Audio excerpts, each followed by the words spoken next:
नमः शिवाय। जय माता दी बंधुओं, आपके अपने माँ कात्यायनी संस्कार चैनल में आप सभी का हार्दिक हार्दिक अभिनंदन है। सर्वप्रथम माता पिता गुरुदेव के चरणों में मेरा बारंबार प्रणाम है। अतएव आप सभी माताओं, बहनों, भाइयों, बंधुओं को मेरा सादर जय श्री कृष्णा। बंधुओं, आज पुनः आप सभी के मध्य श्री शिव महापुराण के रुद्र संहिता के तृतीय पार्वती खंड से 20वां और 21वां अध्याय लेकर के उपस्थित हुई हूँ।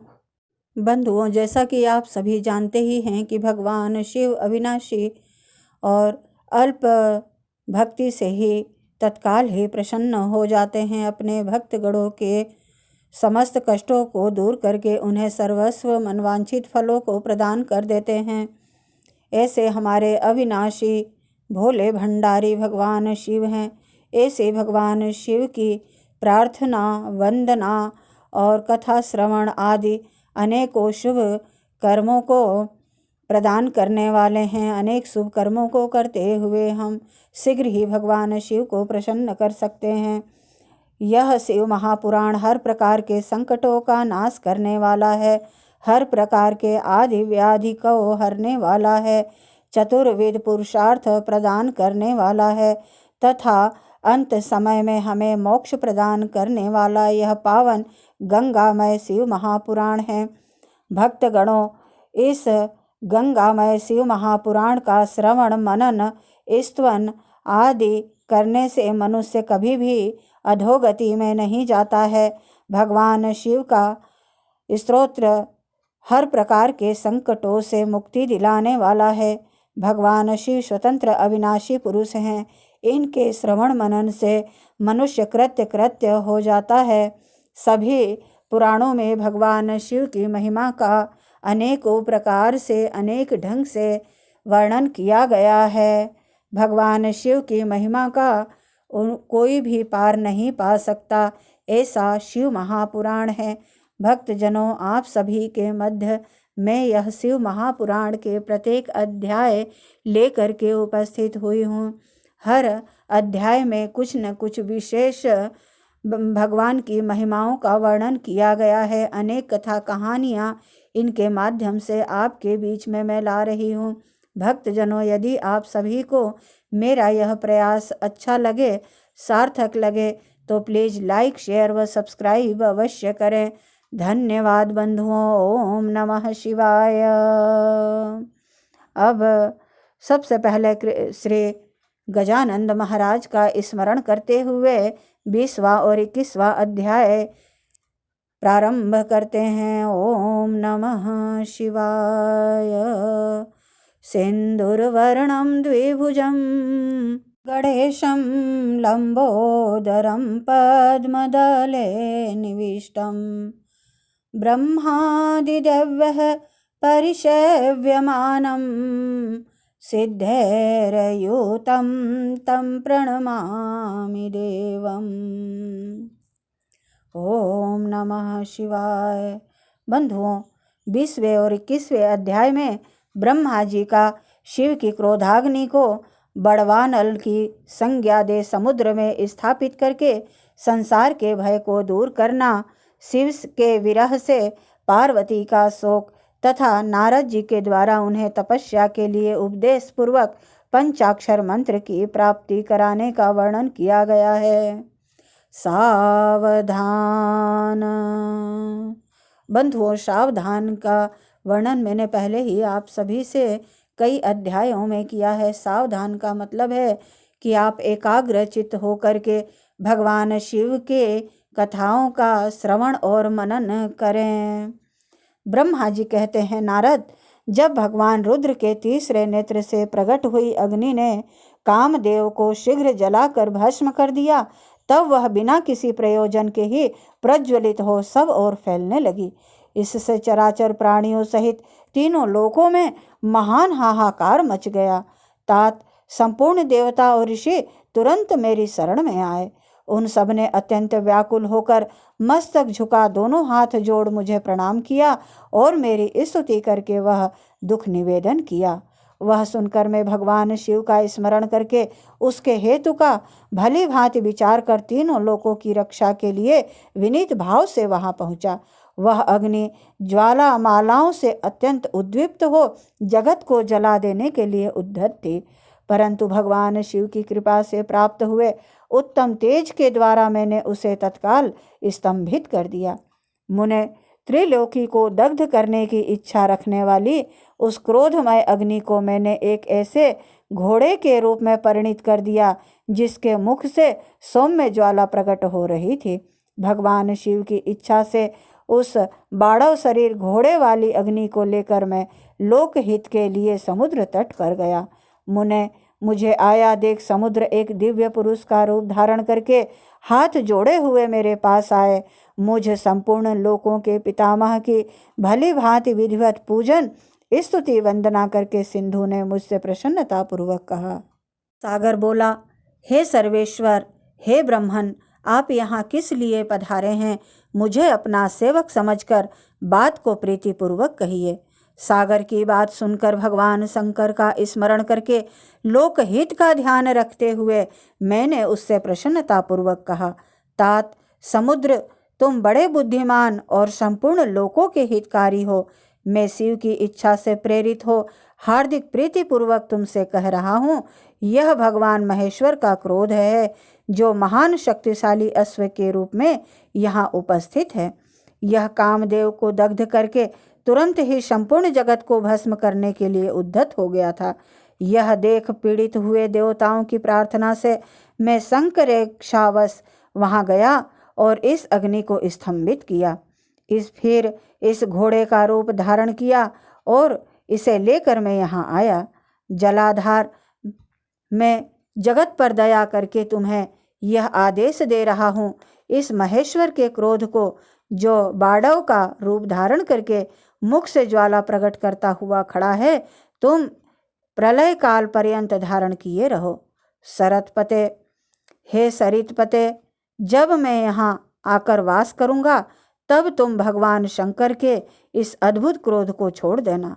तुम्हारा जल ही प्रतिदिन इसका भोजन होगा। तुम यत्न पूर्वक इसे ऊपर ही धारण किए रहना, जिससे यह तुम्हारी अनंत जल राशि के भीतर न चला जाए। ब्रह्मा जी कहते हैं, नारद, मेरे ऐसा कहने पर समुद्र ने रुद्र की क्रोधाग्नि रूप बड़वानल को धारण करना स्वीकार कर लिया, जो दूसरे के लिए असंभव था। तदंतर वह बड़वाग्नि समुद्र में प्रविष्ट हुई और ज्वाला मालाओं से प्रदीप्त हो सागर की जल राशि का दहन करने लगी।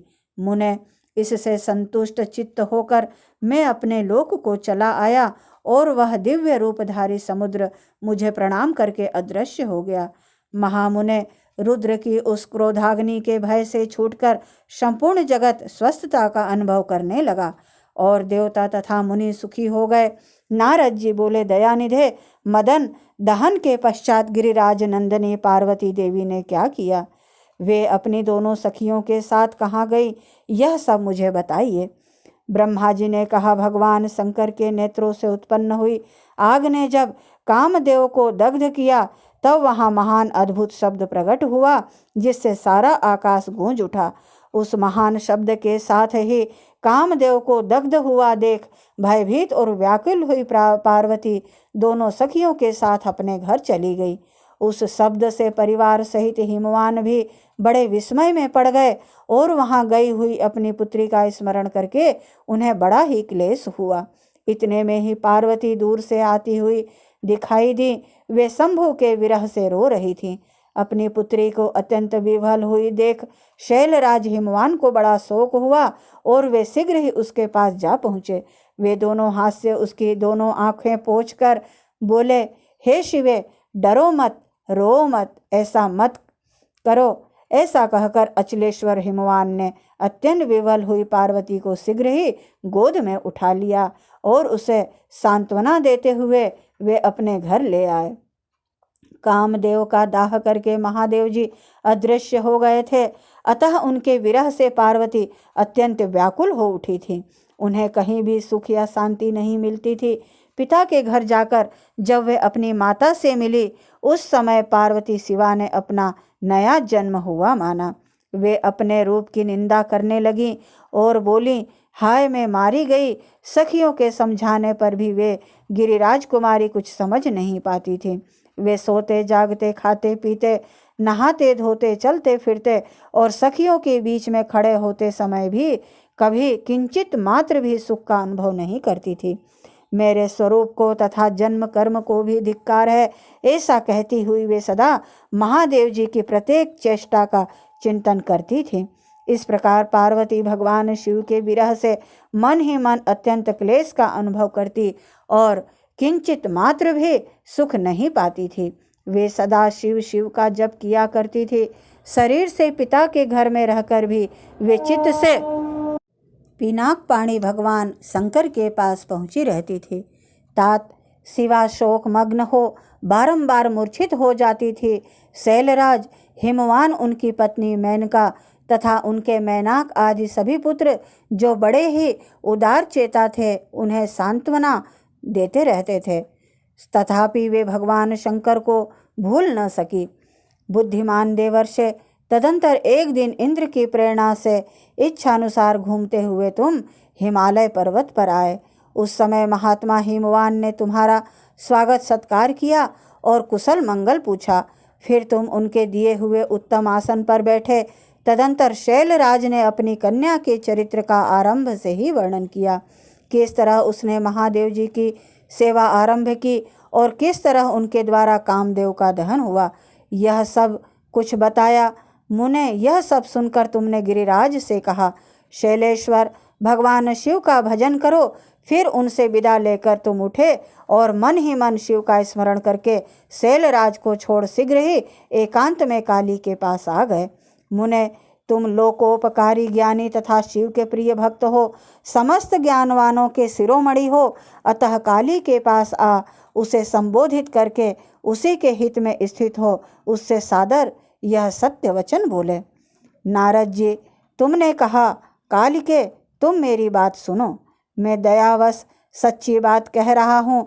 मेरा वचन तुम्हारे लिए सर्वथा हितकर, निर्दोष तथा उत्तम काम्य वस्तुओं को देने वाला होगा। तुमने यहाँ महादेव जी की सेवा अवश्य की थी, परंतु वह बिना तपस्या के गर्व युक्त होकर की थी। दीनों पर अनुग्रह करने वाले शिव ने तुम्हारे उसी गर्व को नष्ट किया है। शिवे, तुम्हारे स्वामी महेश्वर विरक्त और महायोगी हैं। उन्होंने केवल कामदेव को जलाकर जो तुम्हें सकुशल छोड़ दिया है, उसमें यही कारण है कि वे भगवान भक्त वत्सल हैं। अतः तुम उत्तम तपस्या में संलग्न हो, चिरकाल तक महेश्वर की आराधना करो। तपस्या से तुम्हारा संस्कार हो जाने पर रुद्रदेव तुम्हें अपनी सहधर्मणी बनाएंगे और तुम भी कभी उन कल्याणकारी शंभु का परित्याग नहीं करोगी। देवी, तुम हठपूर्वक शिव को अपनाने का यत्न करो। शिव के सिवा दूसरे किसी को अपना पति स्वीकार न करना। ब्रह्मा जी कहते हैं, मुने, तुम्हारी यह बात सुनकर गिरिराज कुमारी काली कुछ उल्लसित हो तुमसे हाथ जोड़कर प्रसन्नतापूर्वक बोली। शिवा ने कहा, हे प्रभो, आप सर्वज्ञ तथा जगत का उपकार करने वाले हैं। हे मुने, मुझे रुद्रदेव की आराधना के लिए कोई मंत्र दीजिए। ब्रह्मा जी कहते हैं, नारद, पार्वती का यह वचन सुनकर तुमने पंचाक्षर शिव मंत्र नमः शिवाय का उन्हें विधि पूर्वक उपदेश किया। साथ ही उस मंत्र राज्य में श्रद्धा उत्पन्न करने के लिए तुमने उसका सबसे अधिक प्रभाव बतलाया। नारद, तुम बोले, देवी, इस मंत्र का परम अद्भुत प्रभाव सुनो। इसके श्रवण मात्र से भगवान शंकर प्रसन्न हो जाते हैं। यह मंत्र सब मंत्रों का राजा और मनोवांछित फल को देने वाला है। भगवान शंकर को बहुत ही प्रिय है। यह साधक को भोग और मोक्ष देने में समर्थ है। सौभाग्यशालिनी, इस मंत्र का विधि पूर्वक जप करने से तुम्हारे द्वारा अपराधित हुए भगवान शिव अवश्य और शीघ्र ही तुम्हारी आंखों के सामने प्रकट हो जाएंगे। हे शिवे, सोच संतोषादि नियमों में तत्पर रहकर भगवान शिव के स्वरूप का चिंतन करती हुई तुम पंचाक्षर मंत्र का जप करो। इससे आराध्य देव शिव शीघ्र ही संतुष्ट होंगे। साध्वी, इस तरह तपस्या करो। तपस्या से महेश्वर वश में हो सकते हैं। तपस्या से ही सबको मनवांछित फलों की प्राप्ति होती है, अन्यथा नहीं। ब्रह्मा जी कहते हैं, हे नारद, तुम भगवान शिव के प्रिय भक्त और इच्छानुसार विचरने वाले हो। तुमने काली से उपरियुक्त बात कहकर देवताओं के हित में तत्पर हो स्वर्ग लोक को प्रस्थान किया।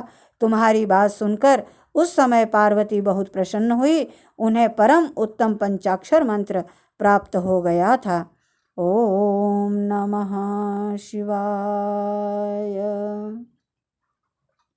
इस प्रकार शिव महापुराण के रुद्र संहिता के तृतीय पार्वती खंड से 20वां और 21वां अध्याय पूर्ण हुआ। ओम तत्सत तत्सत तत्सत। ओम नमः शिवाय। बंधु, यदि मेरा यह प्रयास आपको अच्छा लगे तो प्लीज़ लाइक, शेयर व सब्सक्राइब अवश्य कीजिए। जय माता दी। ओम नमः शिवाय।